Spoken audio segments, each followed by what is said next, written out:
সুপ্রিয় দর্শকবৃন্দ, আসসালামু আলাইকুম। প্রতিদিনের মতো আজকেও এক আপুকে আমার চ্যানেলে হাজির করেছি। মিডিয়া কি কারণ আসছে সেটা আপনাদের শোনাবো। আসসালামু আলাইকুম আপু। ওয়ালাইকুম আসসালাম। আপু ভালো আছেন? হ্যাঁ, ভালো আছি। আপু বিয়ে শাদী বসবেন নাকি? হ্যাঁ, বিয়ের সাথেই বসবো। আগে বিয়ে হয়েছিল? হ্যাঁ, বিয়ে হয়েছিল। স্বামী আছে নাকি নাই? নাই।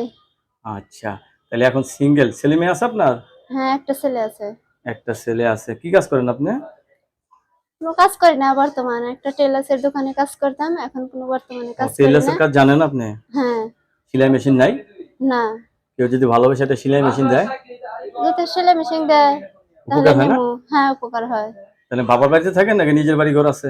নিজের বাড়ি ঘর নাই, বাবার বাড়িতেই থাকি। বাবার বাড়িতে থাকেন।